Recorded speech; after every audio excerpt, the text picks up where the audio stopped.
بسم اللہ الرحمن الرحیم الحمد للہ الملک الحق المبین والعاقبۃ للمتقین والجنۃ للمطیعین والنار للعاصین والصلاة والسلام علی سید الانبیاء واشرف المرسلین رحمت للعالمین خاتم النبیین سیدنا و نبینا و شفیعنا و حبیبنا و مولانا ابی القاسم محمد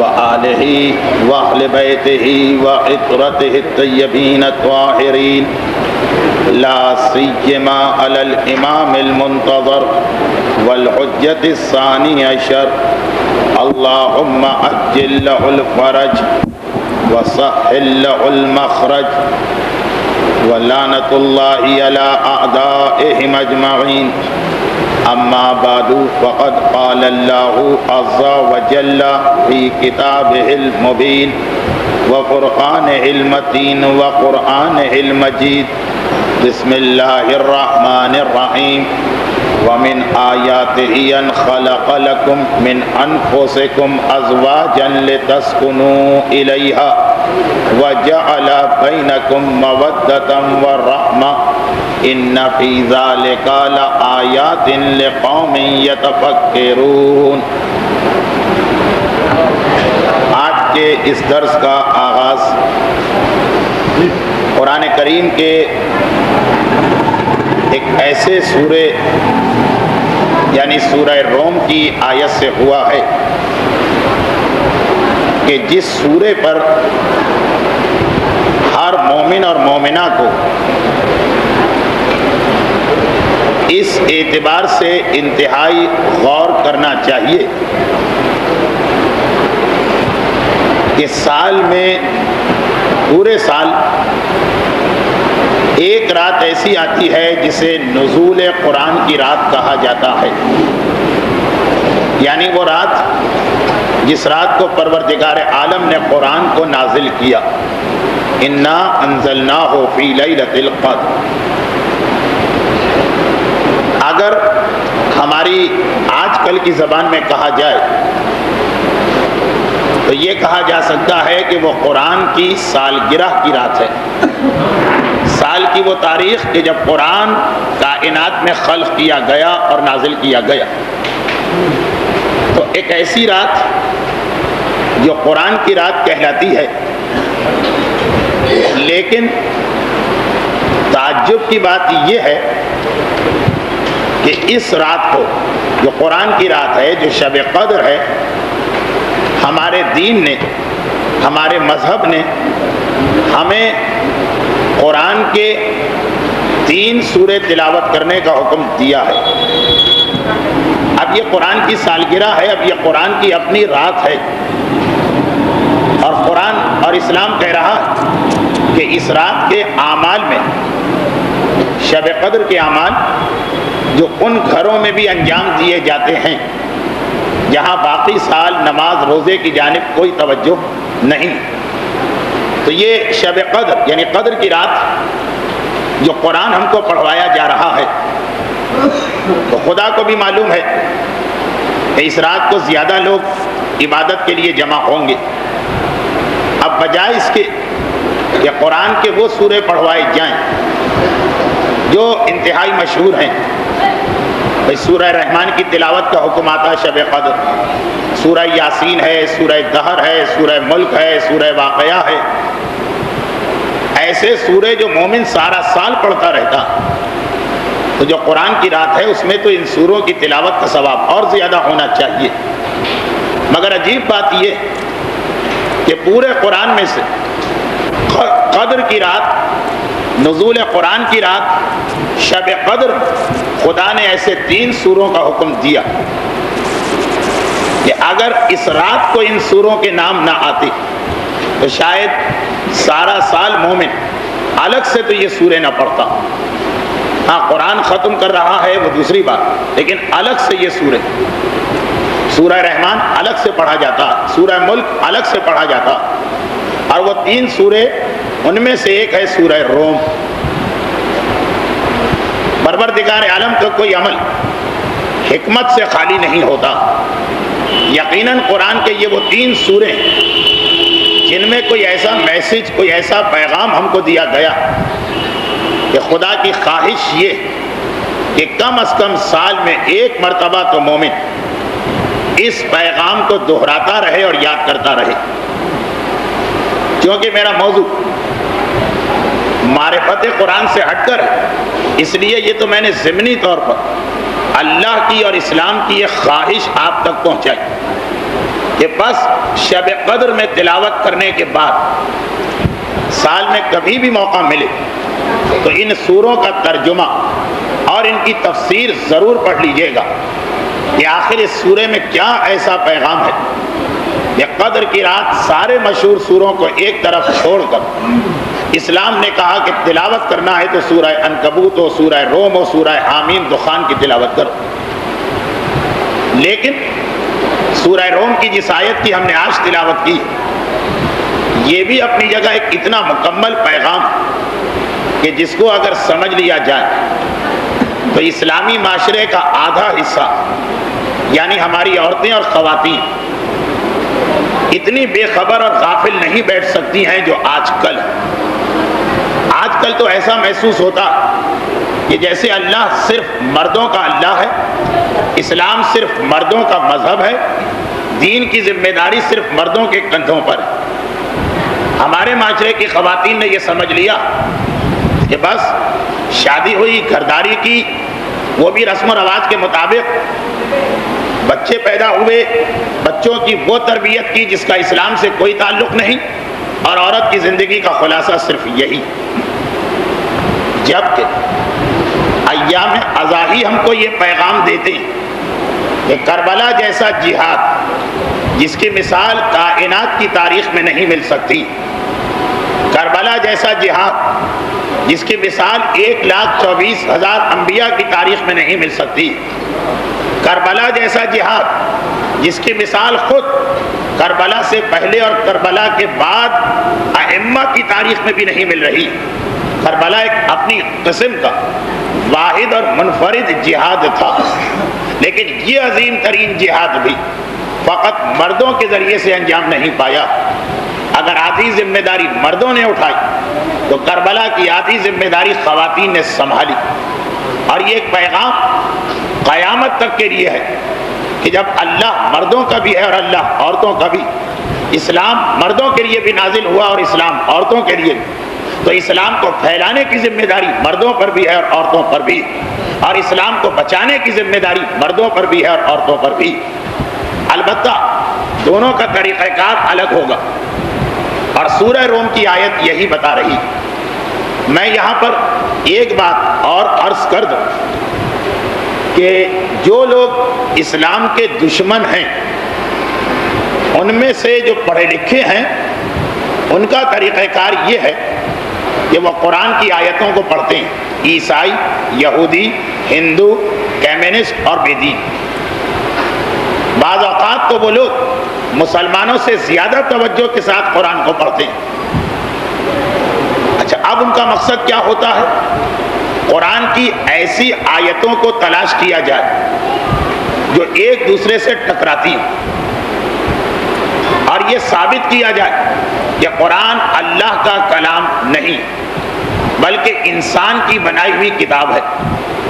دلیل کے طور پہ کہتے ہیں کہ دیکھیے قرآن میں ایک جگہ فلاں حکم آیا اور دوسری جگہ دوسرا حکم آ رہا۔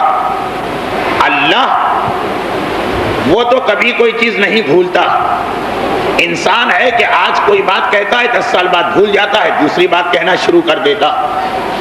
تو باقاعدہ قرآن اور اسلام کے دشمنوں نے خاص اس موضوع پر ریسرچ کی ہے اور قرآن سے آیتیں چن چن کے نکالی کہ جو آپس میں ٹکرا رہی۔ اس مسئلے کا نام ہماری مذہبی زبان میں ہے تعارض کا مسئلہ۔ تعارض، تے عین الف ریز واو، قرآن میں ٹکراؤ پایا جاتا، اور ٹکراؤ کا نتیجہ یہ نکلا کہ یہ کسی آدمی نے لکھا ہے کہ جو پہلے ایک بات کہہ گیا، بعد میں 20 سال بعد بھول گیا تو دوسری بات کہہ دی۔ کیونکہ قرآن ایک وقت میں نازل نہیں ہوا، 23 سال میں مکمل ہوا۔ اب یہ دوسری بات ہے کہ یہ جتنی بھی اس قسم کی دلیلیں لائی گئیں وہ سب انتہائی بودھی اور کمزور دلیلیں۔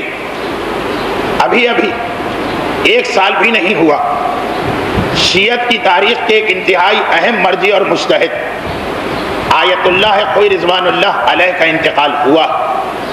ابھی جو صفر کے مہینے کی 8 تاریخ آئے گی تو 8 صفر کو آیت اللہ خوئی کو 1 سال ہو جائے گا ان کے انتقال کو۔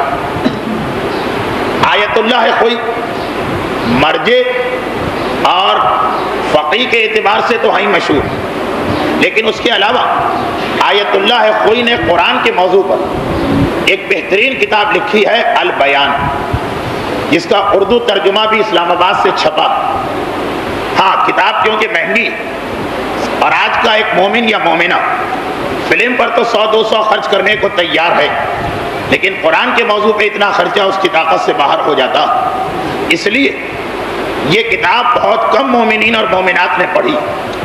اس کتاب البیان اردو ترجمہ پاکستان ہی سے چھپا، اور ہماری قوم کی جو حالت ہے اس کو دیکھتے ہوئے یہ اندازہ ہو رہا کہ اب ایک بار تو یہ ترجمہ چھپ گیا، جب یہ کتاب ختم ہو جائے گی تو دوبارہ اسے کوئی نہیں چھاپے گا۔ تو خصوصی گزارش ہے کہ قرآنیات کے موضوع پہ یہ کتاب ایک اتنی معتبر، مستند اور بہترین کتاب ہے کہ ہر گھر میں ہونا چاہیے، یہاں تک کہ جس گھر کے اندر لوگ پڑھنا نہیں جانتے اس گھر میں بھی یہ کتاب ہو۔ بعد کی نسلیں پڑھنا جانیں گی تو ان کو یہ ذخیرہ مل جائے گا۔ اسی کتاب البیان آغا خوئی نے چنانچہ پورا ایک باب باندھا، ایک چیپٹر، جس میں قرآن کی وہ 46 آیتوں کا جواب دیا جنہیں عیسائی زیادہ پیش کرتے ہیں کہ دیکھیے یہ قرآن کی 46 آیتیں آپس میں ٹکرا رہی ہیں۔ وہ ساری 46 آیتیں ایک جگہ جمع کر دی، پھر الگ الگ ہر آیت کا جواب دیا کہ کیا آیت میں ٹکراؤ ہو رہا ہے یا ہمارے دشمن نے جان بوجھ کر آیت کا ترجمہ غلط کیا۔ اچھا یہ تو ساری ضمنی بات تھی، ہمارے دشمن انہی آیتوں میں سے ایک اس آیت کو پیش کرتے ہیں۔ ہمارے سے مطلب ہے یہ سارے مسلمانوں کا مسئلہ، یہ کوئی شیعہ، سنی، دیوبندی، بریلوی، کسی خاص فرقے کا مسئلہ نہیں۔ اعتراض قرآن پہ ہو رہا، اس میں ایک آیت یہ ہے جس کی آج کے درس میں نے تلاوت کی، اور دشمن کا اعتراض سن لیجئے۔ ہمارے سامنے ایک بہترین انداز سے عورت کی ذمہ داری آ جائے گی۔ دشمن اعتراض یہ کرتا ہے کہ آیت کا ترجمہ یہ وَمِنْ آيَاتِهِ أَنْ خَلَقَ لَكُم مِّنْ أَنفُسِكُمْ أَزْوَاجًا، قرآن کہہ رہا ہے کہ اللہ کی نشانی یہ کہ اے مردوں، اس نے اللہ نے تمہارے لیے تمہاری شریک حیات کو پیدا کیا، عورتوں کو پیدا کیا، لِتَسْكُنُوا إِلَيْهَا، اور یہ شوہر اور بیوی کا رشتہ بنایا تاکہ تمہارے گھروں میں سکون کا ماحول پیدا ہو۔ وَجَعَلَ بَيْنَكُمْ مَوَدَّةً وَرَحْمَةً، اور اللہ نے عورت کو اس لیے پیدا کیا کہ خاندان اور معاشرے میں محبت اور رحمت پائی جائے۔ إِنَّ فِي ذَلِكَ لَآيَاتٍ لِقَوْمٍ يَتَفَكِّرُونَ، قرآن کہہ رہا لیکن اس مسئلے کو سب نہیں سمجھیں گے، وہی لوگ جو غور و فکر کرتے ہیں انہیں پتا چلے گا کہ عورت کی صورت میں خدا نے کتنی بڑی رحمت انسانیت کے لیے خلق کی۔ جو عام لوگ جن کے پاس عقل نہیں ہے تو لیکن وہ استعمال نہیں کرتے، وہ سمجھیں گے خالی دولت کا نام ہے رحمت، وہ سمجھیں گے خالی بڑی کوٹھی کا نام ہے محبت اور سکون، وہ سمجھیں گے کہ نئی سے نئی گاڑیاں گھر میں آ جائیں اسی سے گھر میں سکون آتا، وہ سمجھیں گے کہ ہر سال 2 سال کے بعد یورپ و امریکہ کا دورہ کیا جائے، خوب سیر و تفریح کی جائے، ورنہ کم سے کم انسان مری وغیرہ تو چلا جائے، اسی کا نام ہے سکون اور رحمت۔ لیکن قرآن کہہ رہا یہ ناسمجھ لوگوں کی فکر ہے، یہ عقل استعمال نہ کرنے والوں کی فکر ہے۔ جن کے پاس عقل ہے انہیں پتا کہ دولت میں کبھی سکون حاصل نہیں ہوتا، دنیاوی عیش و آرام سے کبھی سکون حاصل نہیں ہوتا، ورنہ 5 سال پہلے برطانیہ کا ایک عرب پتی اخبار میں یہ اشتہار نہ چھپواتا کہ میں 10 کروڑ روپے دینے کو تیار ہوں اگر کوئی آدمی مجھے 1 رات سکون والی دے دے، اور اگلے سال اسی اخبار میں یہ خبر نہ آتی کہ کل رات کو فلاں عرب پتی نے اپنے پستول سے خودکشی کر لی، جس کے چاروں طرف دولت کے انبار، جس کے چاروں طرف دنیا بھر کی نعمتیں، مگر اسے سکون کی ایک رات نہیں مل رہی، دواؤں کے ذریعے سوتا تھا۔ پھر وہ وقت آ گیا کہ دوا نے بھی اثر دکھانا بند کر دیا۔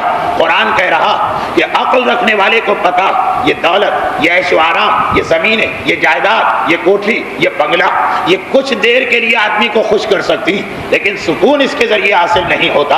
اور سکون کے لیے قرآن نے اعلان کیا کہ ہم نے عورت کو پیدا کیا۔ عورت اس لیے پیدا کی گئی کہ خاندان میں محبت بڑھے، عورت اس لیے پیدا کی گئی کہ گھر میں سکون کا ماحول آ جائے، عورت اس لیے پیدا کی گئی کہ اس کے حوالے سے اللہ اپنی رحمت میں اضافہ کرتا چلا جائے۔ اب اس سے پہلے کہ میں اس آیت کی روشنی میں اسلامی معاشرے میں عورت کا کردار اس عنوان پہ بات آگے بڑھاؤں، پہلے دشمن کا اعتراض سن لیجیے۔ قرآن پر نکتہ چینی کرنے والا قرآن کی ایک اور آیت کو لے کے آ رہا اور کہہ رہا ہے کہ دیکھیے سورہ روم کی آیت میں خدا کچھ اور کہہ رہا، دوسرے سورے میں اللہ کچھ اور کہہ رہا۔ اگر قرآن اللہ کا کلام ہوتا تو یہ اختلاف نہ پایا جاتا۔ اب وہ دوسری آیت کون سی لے کے آیا؟ سورہ زاریات کی آیت کہ وما خلقت الجن والانس الا لیعبدون، کہ قرآن اعلان کر رہا کہ ہم نے جنوں کو پیدا کیا تاکہ وہ ہماری عبادت کریں، ہم نے انسانوں کو پیدا کیا تاکہ وہ ہماری عبادت کریں۔ دشمن ہم سے سوال کرتا کہ کیا آپ عورت کو انسان مانتے ہیں یا نہیں مانتے؟ الحمدللہ کائنات کی تاریخ کا پہلا مذہب ہے اسلام، جس نے عورت کو انسان مانا۔ اسلام سے پہلے دیکھ لیجیے جتنے بھی مذاہب تھے عورت کو کتنا حقیر سمجھا جاتا تھا، عورت کو کتنا ذلیل قرار دیا جاتا تھا، عورت کو بھیڑ بکری سے بھی زیادہ بدتر قرار دیا جاتا تھا۔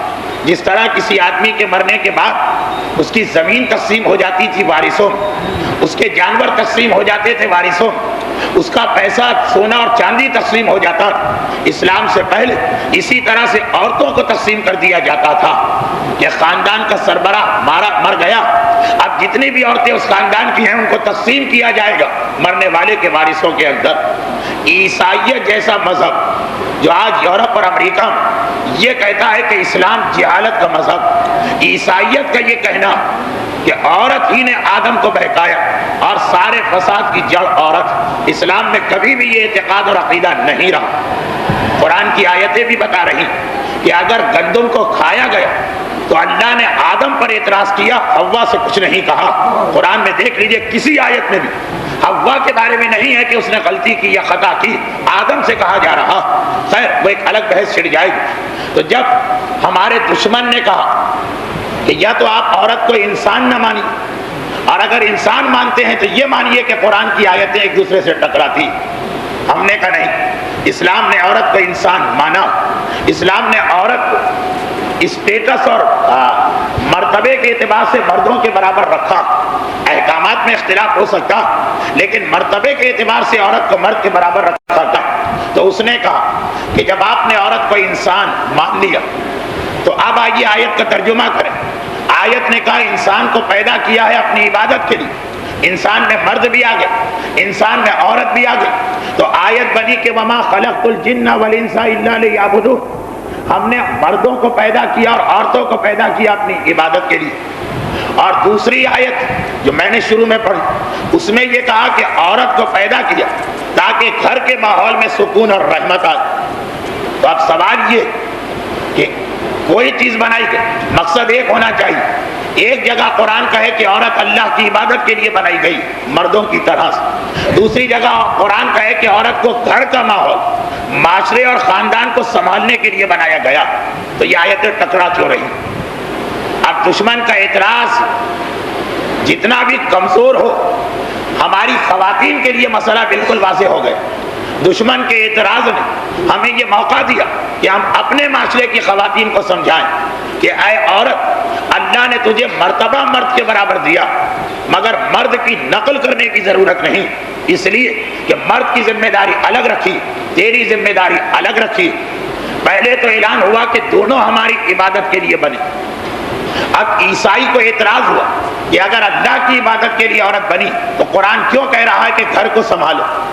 بس اس کا مطلب یہی کہ وہ عیسائی یہ سمجھا ہی نہیں کہ عبادت کسے کہتے ہیں۔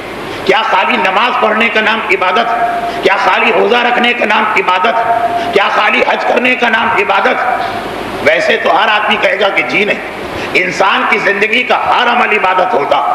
تو دیکھیے دشمن کا اعتراض اس وقت صحیح ہوتا جب صرف نماز اور روزہ عبادت، پھر تو اعتراض صحیح تھا کہ دوسری جگہ قرآن کہہ رہا ہے کہ عورت اپنے گھر کو سنبھالو، گھر کو سنبھالے گی یا نماز روزہ کرے گی۔ لیکن جب اسلام نے شروع ہی میں کہہ دیا کہ خالی نماز روزہ عبادت نہیں، خالی نماز روزہ عبادت نہیں، سچ بولنا عبادت، امانت کو ادا کرنا عبادت، والدین کا احترام کرنا عبادت، پڑوسی کے دکھ درد میں شریک ہونا عبادت، رشتہ دار کے حقوق کو ادا کرنا عبادت، جب یہ ساری چیزیں عبادت ہیں تو قرآن کی دو آیتوں نے تو ایک بہترین طریقے سے پیغام مکمل کر دیا کہ پہلے قرآن نے اعلان کیا وما خلقت الجن والانس الا لیعبدون، اے عورت ہم نے تجھے اپنی عبادت کے لیے پیدا کیا، اور دوسری آیت نے کہا کہ مگر اے عورت یہ سمجھ لے کہ تیرے لیے عبادت کا طریقہ کچھ اور ہے، تیری عبادت صرف نماز نہیں، تیری عبادت گھر کو سنبھالنا، تیری عبادت شوہر کی خدمت کرنا، تیری عبادت اولاد کی تربیت کرنا، یہی تیری عبادت ہے۔ اور اسی لیے ہمارے بعض مجتہدین کا یہ فتویٰ ہے کہ جو واجب نمازیں ہیں وہ تو 5 نمازیں روزانہ مرد کو بھی پڑھنا، عورت کو بھی۔ سورج گہن یا چاند گہن لگے تو 2 رکعت نماز آیات مرد کو بھی پڑھنا، عورت کو بھی۔ اگر اپنی ذاتی حیثیت ہو جائے تو زندگی میں ایک بار حج پر مرد کو بھی جانا، عورت کو بھی۔ اگر اپنے پیسے میں سے کچھ بچ جائے تو سال کے آخر میں خمس مرد کو بھی دینا اور عورت کو بھی۔ واجبات تو کامن، لیکن اس کے بعد اسلام کہہ رہا کہ اے عورت یہ واجب ذمہ داریاں ادا کر، باقی یہ یاد رکھ کہ جتنی زیادہ دیر تو مصلی پر بیٹھے گی یہ اللہ نے تیرے لیے نہیں بنایا، اتنا ہی وقت تجھے اپنی اولاد کی تربیت کو دینا۔ بعض مجتہدین کا فتویٰ کہ عورت سنتی نماز نہیں پڑھ سکتی ہے جب تک کہ شوہر سے اجازت نہ لے، عورت نفلی روزے یا مستحب روزے نہیں رکھ سکتی ہے جب تک کہ شوہر راضی نہ ہو۔ حتیٰ یہ کہ ایک بڑی جو ہمارے یہاں خرابی آتی ہے، کیونکہ اب جو مسئلہ میں بتا رہا ہوں اس پر تو 99% مجتہدین کا اتفاق ہے کہ عورت کوئی منت نہیں مان سکتی ہے، نظر نہیں کر سکتی جب تک کہ پہلے شوہر سے اجازت نہ لے۔ اگر شوہر کی اجازت کے بغیر منت مانی تو منت غلط، اور ہمارے یہاں منت اور مرادیں زیادہ خواتین ہی مانا کرتی ہیں۔ عام حالات میں یہ مسئلہ بھی ہماری عورتوں کو پتا، خاص میں ملتان کی بات نہیں جانتا ہوں، عام حالات میں پتا، لیکن بطور مثال یہ ہمارے کراچی کا دستور، اور پھر کراچی سے پہلے جو یو پی کا ماحول اور معاشرہ وہاں بھی یہ رواج تھا کہ کوئی ذرا سی مصیبت و پریشانی آتی ہماری خواتین فوراً جناب سیدہ طاہرہ سلام اللہ علیہا کی کہانی مانتی ہیں، ایسا معجزہ کہ بڑی بڑی مصیبتیں اور پریشانیاں اس کی برکت سے دور ہو جاتی ہیں۔ لیکن فقہی مسئلہ اپنی جگہ، یہ سوال یہ ہے کہ یہ منت شوہر سے پوچھ کے مانی گئی یا بغیر شوہر سے پوچھ، وہاں تصور ہی نہیں، وہاں کنسیپٹ ہی نہیں کہ ایسی منتوں میں بھی شوہر کی اجازت لازم، جبکہ فقہی اعتبار سے پورے 100% نہ صحیح تو 95% مجتہدین کہتے ہیں کہ منت کسی بھی قسم کی، چاہے وہ نماز پڑھنے کی ہو یا زیارت پر جانے کی ہو یا کہانی کی ہو، منت بغیر شوہر کی اجازت کی صحیح نہیں۔ منت میں غلطی نہیں ہے، منت صحیح، مگر عورت کے لیے پابندی ہے کہ شوہر سے پوچھنا پڑے گا۔ خیر، بہت سے فقہا کا کہنا کہ اپنے پیسے میں سے بھی عورت صدقہ اور خیرات نہیں کر سکتی، اور یہ تو سبھی کا فتویٰ کہ واجب حج کے علاوہ اگر سنتی حج کرنا، عمرے پہ جانا، کربلا کی زیارت پہ بھی جانا تو شوہر کی اجازت کے بغیر یہ عمل جائز نہیں۔ اور اگر شوہر سے پوچھے بغیر کوئی عورت گھر سے نکل گئی، چاہے وہ نجف اور قم کیوں نہ جا رہی، ایران کیوں نہ جا رہی، یہ عورت گناہگار کہلائے گی۔ اور اسی وجہ سے اسے اس سفر میں نمازیں بھی پوری پڑھنا، کیونکہ جو آدمی حرام سفر کرتا اسے نمازیں قصر کرنے کی اجازت نہیں۔ اب ایک مسئلہ اتنا شدید ہے کہ یہاں تک تو یہ نہیں پہنچا ہوگا، لیکن زمانہ جتنی ترقی کر رہا اور مغرب ہماری عورتوں کو جتنا آزادی کا پیغام دے رہا، انہیں گمراہ کر رہا اور یہ بتا رہا کہ اگر تمہیں مرد کے برابر آنا تو چادر اتارنا ہوگا، بے پردہ گھر سے نکلنا ہوگا، بے حیائی کو اختیار کرنا پڑے گا، دفتروں میں مرد کے ساتھ نوکری کرنا پڑے گی، تب تم مرد کے برابر آ سکتی۔ تو اس کے اندر ہو سکتا ہے کراچی اور لاہور جیسا ماحول کبھی یہاں بھی پیدا ہو جائے کہ جو مسئلہ میں بتا رہا ہوں اس کے ذیل میں، کہ اگر کبھی شوہر اور بیوی کے تعلقات خراب ہو گئے، بیوی اپنے میکے میں آ کے بیٹھ گئی، کہ اول تو شرعاً اسے اس کا اختیار ہی نہیں، یا تو طلاق ہو کے معاملہ ختم، لیکن صیغہ طلاق اگر نہیں پڑھا جاتا تو 30 سال بھی اگر شوہر بیوی الگ الگ رہے، یہ بیوی اسی شوہر کی، گھر سے باہر نکلنا اس کے لیے حرام رہے. یعنی ایسی عورت بھی جو یہ کہے کہ 10 سال سے میرا اپنے شوہر سے کوئی واسطہ نہیں، اسے بھی اگر عمرے پہ جانا، سنت حج پہ جانا، زیارات پہ جانا، شوہر سے اجازت کے بغیر گھر سے باہر نہیں نکلے گی، ورنہ یہ سارا سفر گناہ کا سفر کہلائے. البتہ یہ عورت کی خرابی، ورنہ زیارات سے زیارت کا جس طرح سے جنت اور اس کی حوریں استقبال کرے. غرض یہ کہ مدینے میں سب سے زیادہ جس ٹاپک پہ بات ہوتی تھی وہ جہاد کا موضوع. وجہ کیا؟ وجہ یہ ہے کہ 8 ہجری تک جب تک مکہ فتح نہیں ہوا، مکے کے کافر مسلسل مدینے پہ حملہ کرتے رہے. کبھی خود آتے تھے، کبھی مدینے کے قریب دوسرے قبیلوں کو اکسایا کرتے تھے. بس اب آپ اندازہ کریں کہ 8 سال میں 80 مرتبہ پیغمبر کو جہاد کے لیے فوجیں بھجوانا پڑی. یعنی سال میں 10 مرتبہ، ایک سال میں 12 مہینے ہوتے، 10 مرتبہ. اب پرانا زمانہ آج کی طرح کا نظام تو ہوتا نہیں، کو تسلی دینا، تعزیت دینے جانا، مرنے والے کی فضیلت بتانا. اسی لیے آپ دیکھیں تو مدینے کے جو پہلے 8 سال قرآن بھی جو نازل ہوا، جہاد اور شہادت کی سب سے زیادہ تاکید، اور پیغمبر بھی روزانہ ثواب بتاتے کہ مجاہد کا اتنا ثواب ہے، ایک قدم جہاد میں جاؤ تو اتنا ثواب ہے، ایک قطرہ خون اللہ کے نام پہ بہا دو تو اتنا ثواب. ثواب ثواب ثواب. ہر مسلمان کو ثواب چاہیے، جنت چاہیے، اللہ کی مرضی رضا چاہیے. یہ تینوں چیزیں جہاد سے مل رہی.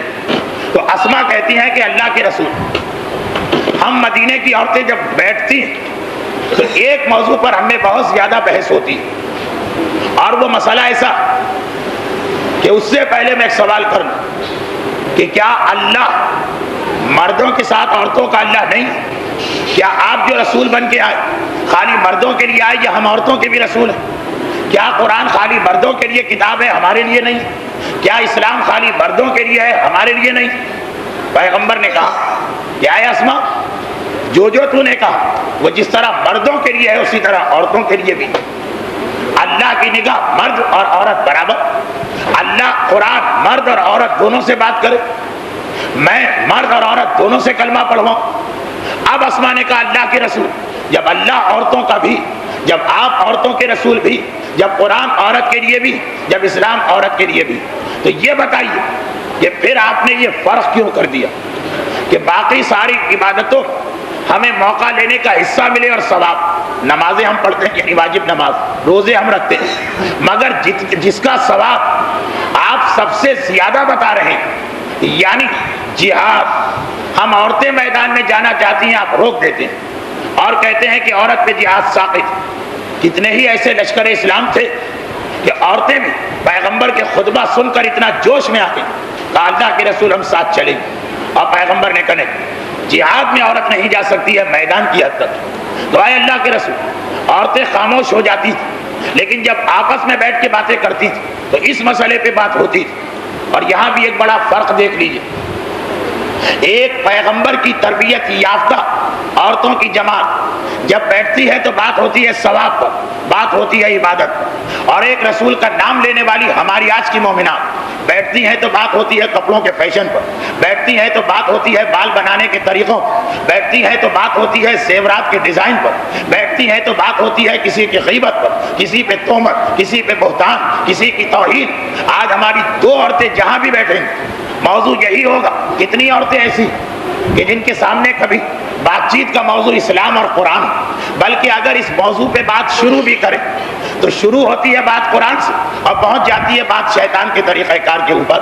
اس لیے میں کہہ رہا ہوں کہ مجلس میں عورتیں آ رہی ہیں، مجلس جس کے بارے میں ہمارا اعتقاد ہے اور ہونا چاہیے کہ مجلس میں شہزادی آتی ہیں، مجلس میں زینب کبریٰ آتی ہیں، مجلس میں سید سجاد آتے ہیں. لیکن مجلس کی حد تک چھوڑ دو، مجلس سے پہلے بھی بات ہو رہی، فلاں کی بیٹی، فلاں کی بہو، فلاں کی اولاد، فلاں کا بیٹا، فلاں ایسا، فلاں ویسا.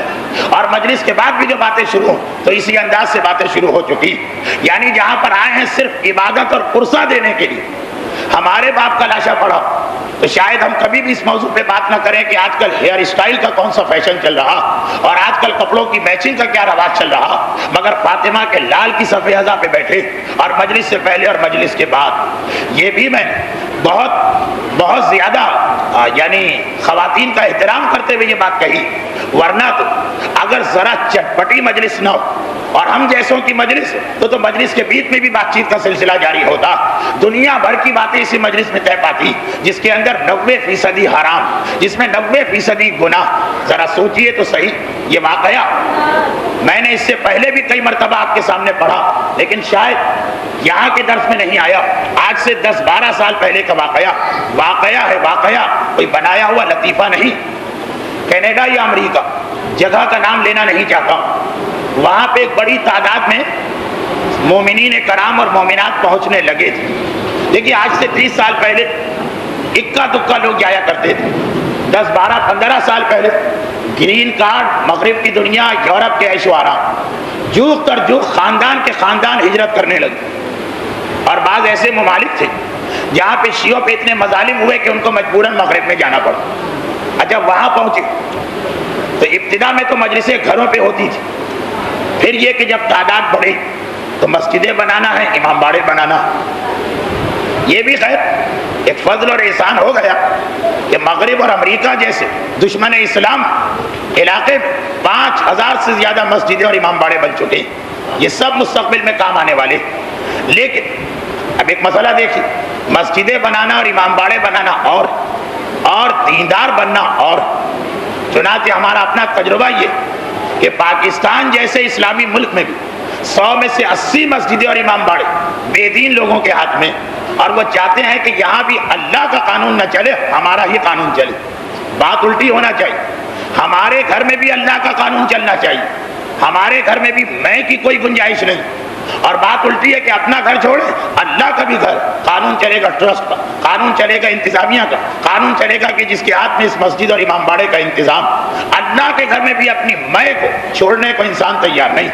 تو اب جب یہ لوگ وہاں پہنچے یورپ اور امریکہ، تو امریکہ جا کر جو سب سے پہلی خرابی پیدا ہوتی وہ یہ ہے کہ امریکہ کی ہوا سب سے پہلے عورت کے حجاب پہ اثر ڈالتی ہے، عورت بھی حجاب کو بوجھ سمجھنے لگتی ہے، اور اس کے گھر کے مردوں کے لیے بھی حجاب ایک گالی بن کے رہ جاتا۔ کتنے ہی ایسے گھرانے کہ جن کی خواتین جب وطن یعنی پاکستان میں تھی تو مکمل حجاب تھا، اور جب امریکہ پہنچی تو وہ حجاب ایسا ناپید ہوا کہ اب اسکرٹ اور منی اسکرٹ میں زندگی گزاری جا رہی۔ وہاں کی ہوا ہی ایسی ہے جسے لگ جائے چادر سے سب سے تکلیف دہ مسئلہ محسوس ہونے لگتا۔ خیر ایک ایسا موضوع جس پہ وہیں پہ میں بات کرتا ہوں، لیکن ایک آپ کے لیے جو واقعہ ہے وہ یہ کہ پہلے تو حجاب اترتا، اس کے بعد عورت کے ذہن میں یہ خیال آتا کہ میں مرد کے برابر ہوں۔ ابھی میں نے درس میں کہا کہ برابری کا مطلب عورتیں کیا سمجھتی کہ جی مردوں کے ساتھ اٹھنا بیٹھنا ہے، کام کرنا ہے، تعلیم حاصل کرنا ہے، ملازمت کرنا ہے، گپ شپ لگانا۔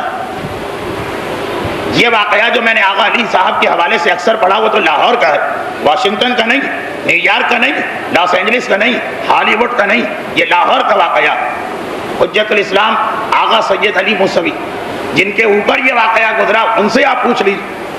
لاہور میں اندرون موتی دروازہ محلہ شیعہ کی جامع مسجد کے پیش نماز، وہ یہ کہتے ہیں کہ ایک مرتبہ میرے پاس ایک آدمی آیا اور آ کر کہا کہ مولانا، بڑا پیسے والا آدمی تھا، اس زمانے کی بات ہے جب گلبرگ نیا نیا بنا، لاہور کا سب سے پوش اور سب سے زیادہ مالداروں کا علاقہ، وہاں کا رہنے والا، آگے کہتا ہے کہ مولانا مجھے ایک بہت بڑی پریشانی، ہر طریقہ اختیار کر لیا، آپ ہی اس کو حل کر سکتے ہیں۔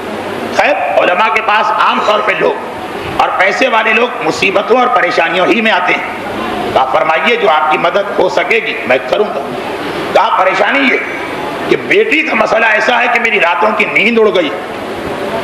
ہمارے ہندوستانی اور پاکستانی ماحول جہاں بیٹیوں کو حقیر سمجھا جاتا، بیٹے کی ولادت پہ خوشی منائی جاتی، اور بیٹی کے پیدا ہونے پر قرآن کہہ رہا کہ وَإِذَا بُشْرَ أَحَدُهُمْ، جب مکے کے کسی کافر کو یہ خبر دی جائے کہ تمہارے یہاں بیٹی پیدا ہوئی، ظَلَّ وَجْهُهُ مُسْوَدًّا، اس کا چہرہ جو ہے وہ سیاہ پڑ جاتا، اس کا چہرہ تاریک ہو جاتا ہے بیٹی کی خبر سن کے۔ وہ ماحول آج کا تو اس میں تو ذرا سا بھی بیٹی کا مسئلہ ہو باپ کو پریشان ہونا. لیکن عام طور پہ بیٹیوں کے کیا مسئلے, یا تو شادی کی عمر ہے شادی نہیں ہوتی, یہ مسئلہ لوگ لے کے آتے ہیں کوئی دعا کوئی تعویذ, یا شادی شدہ ہے اولاد نہیں ہو رہی تو اس کی ساس اپنے بیٹے سے کہتی ہے دوسری شادی کرو, یا شوہر کے ساتھ ہم آہنگی نہیں پیدا ہونے پا رہی, ایسا ہی کوئی مسئلہ. اور ہمارے ماحول میں ان میں سے ہر مسئلہ انتہائی اہم مسئلہ, لڑکی مر جائے وہ بہتر ہوتا ہے ان پریشانیوں کو دیکھتے ہوئے. مولانا نے کہا میں آپ کی مدد کروں گا, بتائیے جتنا میں نے قرآن حدیث دعائیں تعویذ دیکھے. کہا مولانا میرا مسئلہ یہ کہ میں سوسائٹی کو اٹینڈ کرتا ہوں, اچھے خاصے پڑھے لکھے لوگوں میں اٹھتا بیٹھتا ہوں, ان کے گھروں پہ بھی جاتا ہوں. اب آج کل ہر جگہ کا یہ دستور, یہ بات ہے 30 سال پہلے. اب آج تو زمانہ کتنا ترقی کر گیا. 30 سال پہلے اکا دکا گھر میں ٹی وی ہوتا تھا, اور آج تو ڈش اینٹینا ہر ایک گھر کی چھت پہ نظر آنے لگے. جب 30 سال پہلے پاکستان کا یہ ماحول, تو آپ سوچ سکتے ہیں کہ امریکہ کا ماحول کیا ہوگا. کہا مولا میں ہر ایک کے گھر میں جاتا ہوں, ان کی بیٹیاں ہیں, ان کے گھر کی عورتیں میرے سامنے آتی ہیں, ہاتھ ملاتی ہیں, گٹ پٹ ہوتی ہے, آدھی انگلش آدھی اردو آدھی پنجابی میں بات چیت کی جاتی. اگر میرا دوست گھر میں نہیں تو بٹھایا جاتا ہے, اٹینڈ کیا جاتا ہے, بات چیت کی جاتی ہے, یہاں تک کہ جس سے ملنے آیا ہوں وہ آ جاتا. لیکن ایک نالائق و کمبخت میری بیٹی کہ ادھر گھر میں کوئی دوست آیا وہ جھٹ سے اپنے کمرے میں جا کے بیٹھ گئے, لاکھ خوشامد کرو, لاکھ اسے سمجھاؤ, زمانے کا طریقہ بتاؤ, وہ کمرے سے نکلنے کو تیار نہیں. اور اگر میں گھر پہ نہیں تو سوال ہی پیدا نہیں ہوتا کہ میرے کسی دوست کو لا کے ڈرائنگ روم میں بٹھائے, ہاتھ ملائے, سلام کرے, بات چیت کرے, سوال ہی پیدا نہیں ہوتا. دروازے کے پیچھے سے اتنا کہنے کے بعد کہ ابو نہیں, دوبارہ کوئی بات ہی نہیں کہتی. مولانا آج کے دور میں ایسی بیٹی کا گزر کہاں. کوئی ایسا تعویذ بتائیے کہ میری بیٹی بھی اس طرح سے میرے گھر آنے والوں سے بات چیت کرنے لگے, ہاتھ وات ملانے لگے, ان کو اٹینڈ کرنے لگے. مولانا کہتے ہیں کہ اب میں سر پکڑ کے بیٹھ گیا کہ یہ آدمی غضب بھی دیکھیے, کوئی نفسیاتی دعا یا کوئی دوا نہیں پوچھ رہا, کوئی تعویذ بتائیے امام کا کہ یہ مسئلہ حل ہو جائے. میں کیا جواب دوں؟ بس اتنا میں نے کہا کہ اے شخص, میں نے حدیث کی کتابیں پڑھی, میں نے قرآن پڑھا, میں نے اعمال کی کتابیں پڑھی, میں نے کتاب مصباح پڑھی, مفاتیح پڑھی, مثلا کتاب اقبال پڑھی, کتاب محج الدعوات پڑھی, یہ ساری دعاؤں کی کتاب. مجھے امام کی طرف سے ہر پریشانی کا حل ملا. رزق کی کمی کا تعویذ, رزق بڑھانا, دشمن سے بچنے کا تعویذ, بے اولاد جو اولاد ہو جائے تعویذ, شادی نہ ہو رہی ہو تو شادی کا تعویذ. لیکن اب تک مجھے بے حیائی بے غیرتی کا کوئی تعویذ نظر نہیں آیا. جس دن کتاب میں مل گیا کہ معاذ اللہ چھٹے امام نے کہا کہ بے حیائی کرنا ہے تو یہ تعویذ لے لو, میں سب سے پہلے آپ کو بلا کر آپ کی خدمت میں وہ تعویذ پیش کروں گا. یہ 30 سال پہلے ہمارا ماحول لاہور کا مومن اور ماشاءاللہ محب اہل بیت جو جب سے ہوش سنبھالا, مجلس میں بھی جا رہا, ماتم میں بھی جا رہا, جلوس میں بھی جا رہا, اس کی یہ حالت. تو اب جب آج سے 15-17 سال پہلے امریکہ میں یہ عورتیں پہنچی, مرد اور عورتیں امام باڑے بنے, انہوں نے پہلا سوال یہ کیا کہ یہ مجالس میں آپ کیا کرتے ہیں کہ عورتوں کے لیے الگ انتظام, کیونکہ بالکل بے دین نہیں تھے. کہا کہ نہیں, اسلام میں ایسا ہو نہیں سکتا, یہ پردے کا الگ انتظام کیسے. ہمارے یہاں سالگرہ ہوتی ہے, ہم مردوں کے ساتھ بیٹھتے ہیں. ہمارے یہاں شادی ہوتی ہے, ہم مردوں کے ساتھ بیٹھتے ہیں. ہمارے یہاں میت ہو جاتی ہے, ہم مردوں کے ساتھ بیٹھتے ہیں. لیکن مجلس ہے تو مرد الگ عورتیں الگ. کوئی دلیل لے کے آئیے پھر تو ہم مانیں گے. یہ بھی ان خواتین نے بڑا احترام کیا کہ تسلیم کر لیا کہ اگر دلیل آ گئی تو مانیں گے, ورنہ یہ رسم و رواج کو نہیں مانیں گے. کہ جی 20 سال سے پوسٹر میں چھپتا آ رہا ہے کہ خواتین کے لیے الگ انتظام. اچھا دلیل کیا چاہیے. یہ جو عورتیں تھیں یہ اتفاق سے پاکستانی نہیں تھی, ایسے علاقے سے گئی تھی جہاں سے دشمنوں نے سارے مسلمانوں کو نکالا تھا. چنانچہ انہوں نے کہا کہ دلیل ہم کو لا کے دیجیے, یا آیت قرآن کی یا حدیث, یا سب سے بڑھ کر مجتہد کا فتویٰ. اس وقت آیت اللہ خوئی کی تقلید سب سے زیادہ تھی. انقلاب ایران سے کچھ پہلے کی بات. آیت اللہ خوئی سے مسئلہ پوچھا گیا. اب ایک جملے میں جواب آ گیا کہ عورت اگر اپنے پورے حجاب کے ساتھ ہو تو اس طرح عزا خانے میں آ سکتی کہ مرد ایک طرف, پورے حجاب والی عورت ایک طرف, لیکن پھر بیچ میں کوئی پردہ لگانا واجب نہیں. عورتوں کی تو گویا عید ہوگی. مجتہد بھی ہمارا ساتھ دے رہا اور اجازت دیتا ہے کہ الگ الگ حال بنانے کی ضرورت نہیں, الگ سے ایک پردہ لگانے کی ضرورت نہیں. چنانچہ اس کے بعد جو پہلا محرم آیا تو اپنی کامیابی پر خوشی سے پھولا نہ سماتی بھی عورتیں آ رہی اور شریک ہو رہی ہیں مجالس کے اندر. 3 محرم 4 محرم گزری, انہی ساری خواتین نے احتجاج شروع کر دیا کہ نہیں بھائی آپ عورتوں کا انتظام الگ کریں یا پردہ لگائیں، ہم اس طرح بیٹھنے کو تیار نہیں۔ بھائی کیا ہو گیا اس 3 دن میں؟ کیا ایسی چیز سامنے آ گئی؟ تو عجیب جواب ان کا آیا سامنے۔ اگر اس قسم کی بات ہوتی کہ جی مرد اگر ایک طرف روتے ہوئے حجاب آتا ہے یا یہ کہ حجاب کے باوجود مردوں کا طریقہ صحیح نہیں تو سمجھ میں آتی بات۔ جواب بڑا عجیب ہے کہ سارا سال جو ہم نے مجلس کے لیے تیاری کی ہے وہ تیاری بیکار ہو رہی۔ کون سی ایسی تیاری ہے جو بیکار ہو رہی؟ تو ان عورتوں کا جواب تھا انتظامیہ کو کہ جی ہم نے سارا سال انتظار کیا۔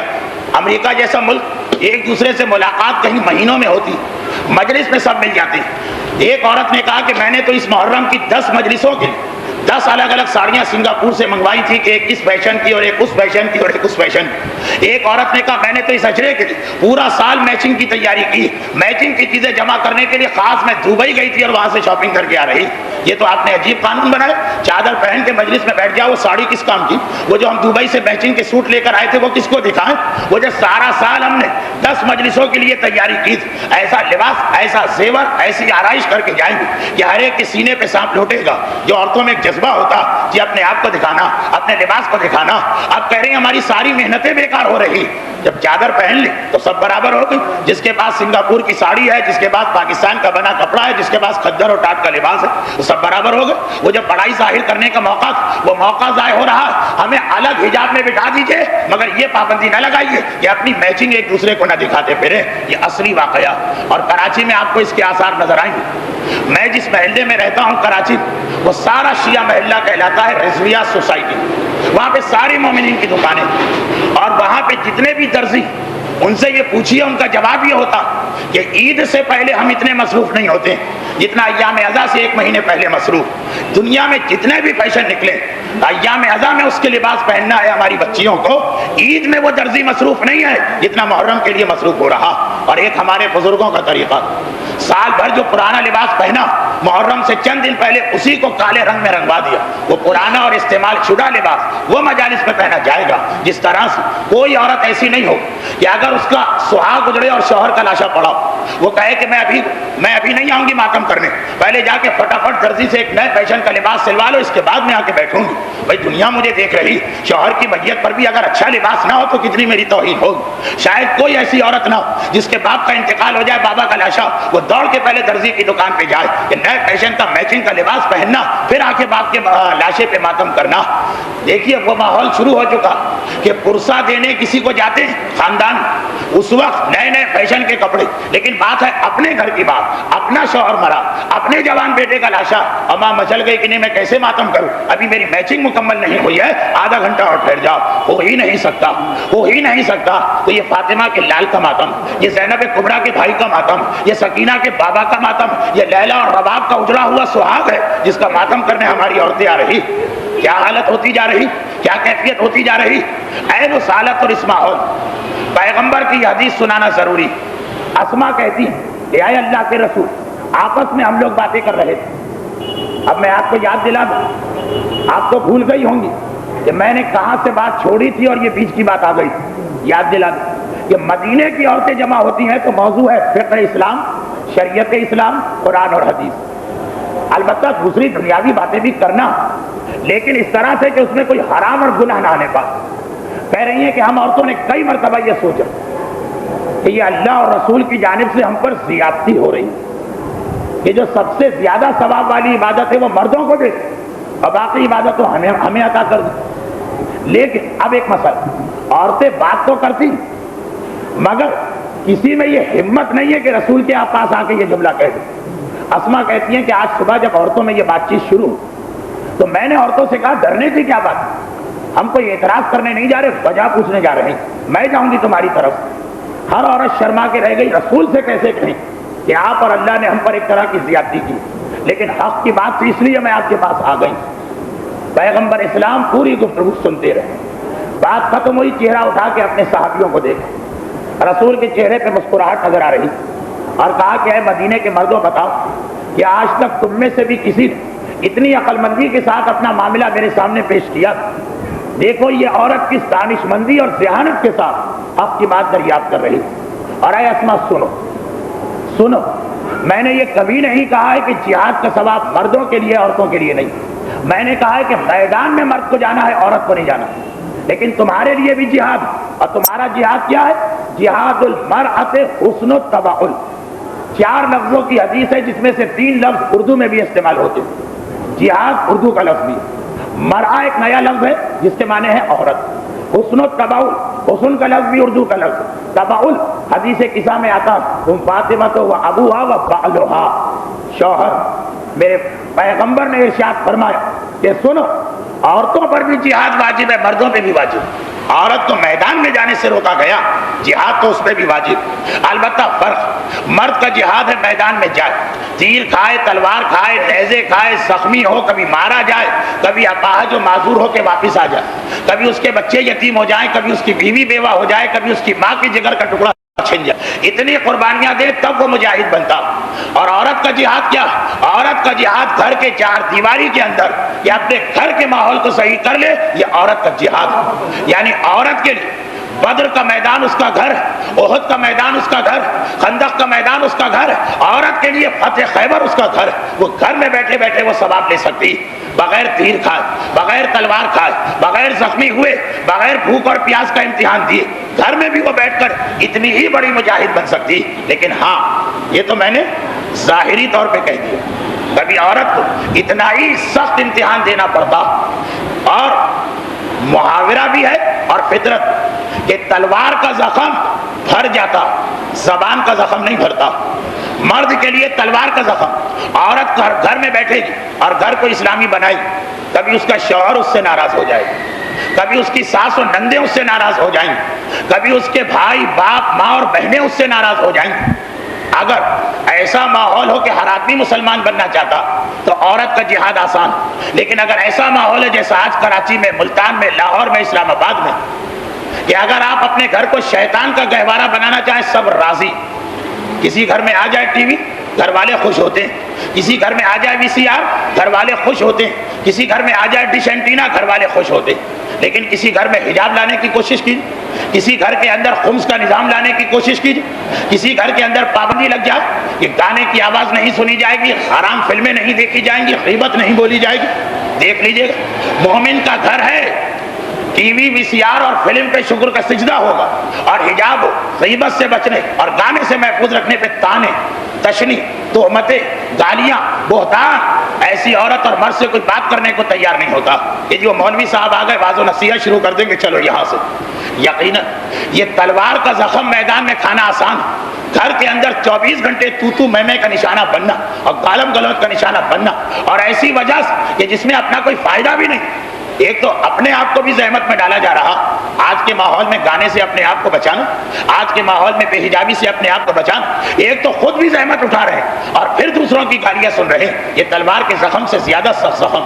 اور خصوصاً جب ہم یہ دیکھتے ہیں کہ تلوار مارنے والا یا کافر ہوگا یا مشرک, لیکن حجاب و گانے کی بات پہ اعتراض کرنے والا یا باپ ہوگا یا بھائی ہوگا یا شوہر ہوگا یا ماں ہوگا. اپنوں کے ہاتھ سے تو پھول کی چھڑی بھی زیادہ تکلیف دے جاتی ہے. لیکن یہ یقین اسی کا نام جہاد. پروردگار جہاد پہ جو اتنا ثواب دے رہا, یہ تو ہو نہیں سکتا ہے کہ زحمت نہ ہو اور ثواب مل جائے. کہا کہ نہیں, دنیا یہی دیکھے گی کہ جی مرد قربانی دے رہا, عورت تو گھر میں بیٹھی تھی, گھر میں بیٹھی. لیکن مرد کو نہیں پتا کہ میدان میں جا کے دشمن سے لڑنا انتہائی آسان, پورے گھر والوں کی 24 گھنٹے مخالفت کا نشانہ بننا اور پھر بھی اپنے اسلام کو نہ چھوڑنا, یہ زیادہ مشکل ہے. یہ عورت کا جہاد. یعنی اگر یہ جملہ کہہ دیا جائے تو غلط نہیں ہوگا کہ اسلام نے مرد سے زیادہ مشکل ذمہ داری عورت پہ ڈالی. اور یہ ہمیشہ اصول یاد رکھیں, اگر باپ کے بھی 2 بیٹے, ایک بیٹا ایسا جس سے باپ کو زیادہ محبت ہے اور اس میں زیادہ صلاحیت, ایک نالائق بیٹا, باپ کو کوئی کام کرانا, چھوٹا موٹا کام نالائق سے کرا دیا جائے گا, ذمہ داری کا کام ہے, باپ بھی اپنے ایک بیٹے کو چھوڑ کے دوسرے بیٹے کی جانب جائے. یعنی بالفاظ دیگر اسلام مردوں سے زیادہ عورتوں پر اعتماد کرتا کہ مرد کتنے ہی زیادہ اسلام کے مجاہد کیوں نہ بن جائیں, لیکن عورت کی طرح سے وہ ذمہ داری کو ادا نہیں کر سکتے. عورت کو بڑا جہاد اسی لیے دیا, مشکل حصہ اسی لیے دیا.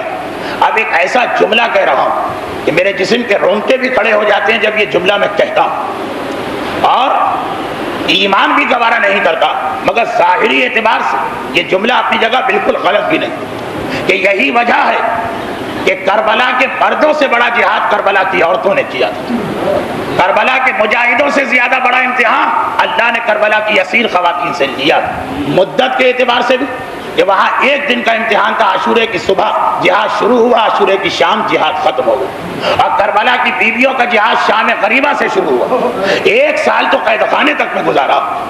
مدت کے اعتبار سے اور معنویت کے اعتبار سے کہ اگر یہ زینب کبریٰ اور کربلا کی دوسری بیویاں نہ ہوتی تو کربلا کے مردوں کی ساری قربانیوں کو چھپا لیا جاتا.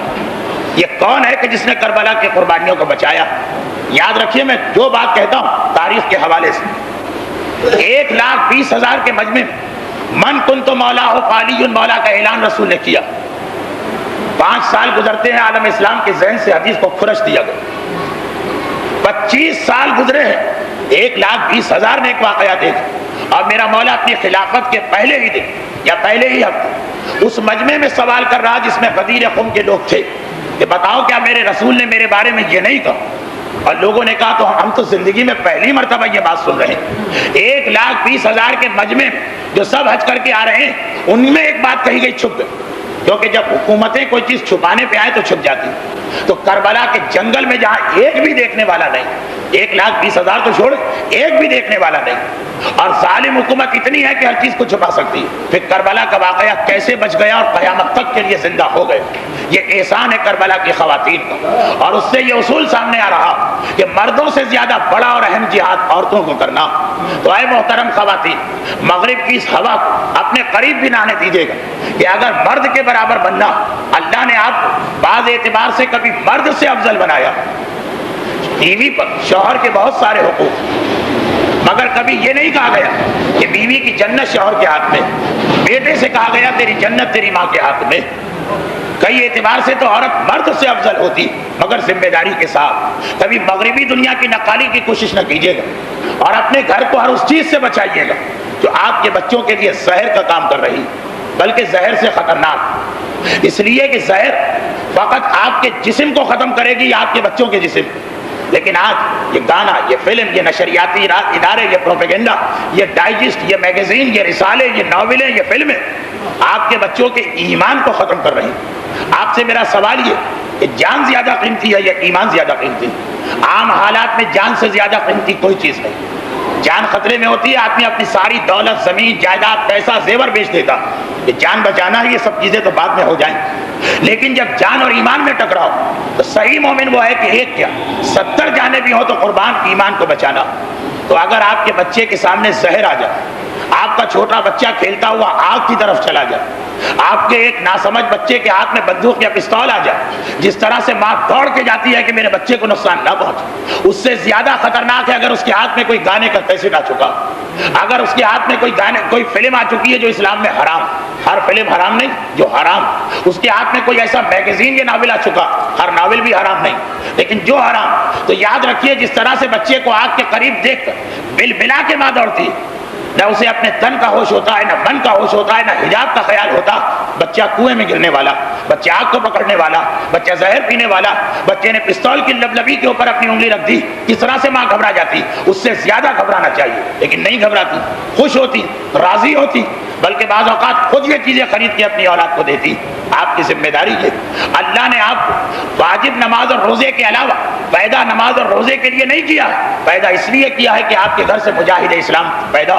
یہی وجہ کہ مجھے یاد ہے, یہ جملہ میں نے پہلے بھی کہا, آج بھی اسی پہ درس کا اختتام کرتا ہوں. یہ دشمن, امام خمینی کا جملہ, دشمن ہمارے شہیدوں کے خون دینے سے نہیں ڈرتا, ہماری عورتوں کے حجاب و پردے سے ڈرتا.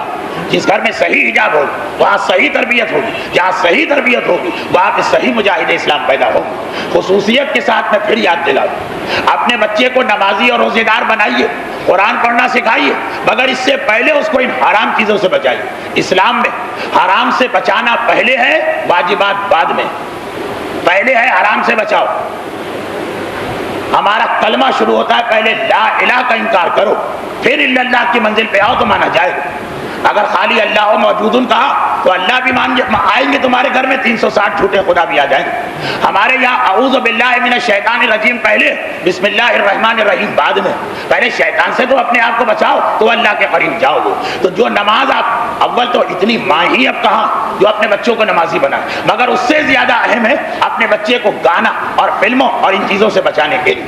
چنانچہ مرحوم امام خمینی، مرحوم آیت اللہ خوئی، آیت اللہ گل پاہگانی، مرحوم آغائے مرشی، مرحوم آیت اللہ حکیم، مرحوم آیت اللہ حسین بروجردی، مرحوم آیت اللہ شاہرودی، موجودہ مراجع میں آیت اللہ عراقی، موجودہ مراجع میں آیت اللہ سبزواری، موجودہ مراجع میں آیت اللہ سیستانی، یہ 10 مجتہدین کی تحریرات دیکھ لی. بچے کو نماز سکھانا مستحب ہے اور گانے سے بچانا واجب. حرام سے پہلے بچاؤ گے، اس کے بعد پھر یہ واجبات کی طرف لانا. یہ فتویٰ اس وقت دیا جب کراچی کے مومنین نے ان مراجع کی خدمت میں الگ الگ وقتوں میں ایک سوال بھیجا کہ ہمارے یہاں کچھ بہترین تعلیم والے ادارے ہیں، مگر وہاں چھوٹے بچوں کو بھی بینڈ باجا اور گانے سکھائے جاتے ہیں. یہ بھی امریکہ اور یورپ سے نقل آئی، انگلش اسکولوں میں، کیمبرج اسکولوں میں، پبلک اسکولوں میں، کہ جی وہ ایک پیریڈ ہوتا بچے کو گانا سکھانے کا اور میوزک کی کلاس اٹینڈ کرانے کا. البتہ باقی تعلیم کے اعتبار سے بہترین ادارے، سب کا یہی جواب ہے. اچھا سوال یہ لکھ کے بھیجا گیا کہ بچہ تو نہ سمجھ. جواب یہی آیا بچہ نہ سمجھ، آپ تو نہ سمجھ نہیں، ولی پہ واجب کہ بچے کو غنا اور گانے سے بچا. تو بس یہی جملہ بہت لمبا میں نے درس آج دے دیا، آپ کا زیادہ وقت لے لیا، اسی جملے پہ میری گفتگو ختم. مغرب کچھ کہتا رہے، امریکہ کچھ کہتا رہے، ڈش اینٹینا سے آپ کا ٹی وی کچھ دکھاتا رہے. قرآن نے کہہ دیا عورت کی پیدائش کا مقصد مرد سے علیحدہ، اور عورت کی ذمہ داری ہے گھر کے مورچے کو اتنا طاقتور کرنا کہ اسی گھر سے قاسم اور محمد جیسے مجاہد پیدا ہو جو اسلام کے لیے ہر قربانی دینے کو تیار. خدا کرے ہماری خواتین آل محمد اور زینب کبریٰ کی سیرت کے اس پہلو کو یاد رکھیں اور اسی کے مطابق اپنے گھر کو بنائیں اور اپنی اولاد کو تربیت دیں.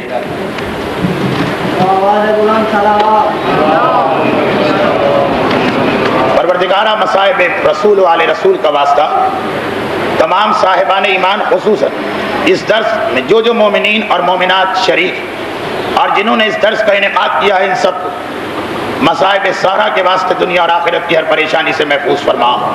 ہمارے تمام بیماروں کو شفائے کامل عطا فرما. ہم میں جو بے روزگار ہیں ان کو برسر روزگار فرما. پروردگارہ جو مومن ہونے کے باوجود گھر کے یا خاندانی جھگڑوں میں مبتلا ہیں، انہیں وہ اتحاد محبت عطا فرما جو حسین کے لشکر میں پائی جاتی تھی. جو بے اولاد ہیں رباب کی اجڑی کوک کا واسطہ انہیں صاحب اولاد بنا. جو صاحب اولاد پروردگارہ ان کی اولاد کو دنیا کی ہر دکھ اور پریشانی سے محفوظ فرما. حاجت مندوں کی ہر حاجت کو قبول فرما. ایک مومنہ نے اپنے شوہر طفیل حسین کی صحت کے لیے دعا کے بارے میں کہا، بیماری سجاد کا واسطہ ان برادر ایمانی کو جلد از جلد شفائے کامل عطا فرما. انقلاب اسلامی ایران کی حفاظت فرما. پروردگارہ ظہور امام زمانہ میں تاجیل فرما. تا ظہور غیبت میں ہمیں اپنی ذمہ داریاں اور بعد ظہور امام کی فوج کا سپاہی بننے کی توفیق عطا فرما. ہماری عورتوں کو کنیزان زینب و کنیزان ام کلثوم میں قرار دے اور شہزادیوں کی لٹی چادر کا واسطہ ان کو اپنے حجاب کی پابندی کی توفیق عطا فرما. ایک سورہ فاتحہ جملہ مرحوم مومنین و مومنات، درس میں شریک ہونے والی تمام مومنات اور مومنین کے مرحومین، بانیان درس کے جملہ مرحومین خصوصاً امام خمینی، آیت اللہ خوئی رضوان اللہ علیہما اور شہید قائد حجت الاسلام سید عارف حسین الحسینی کے لیے سورہ فاتحہ.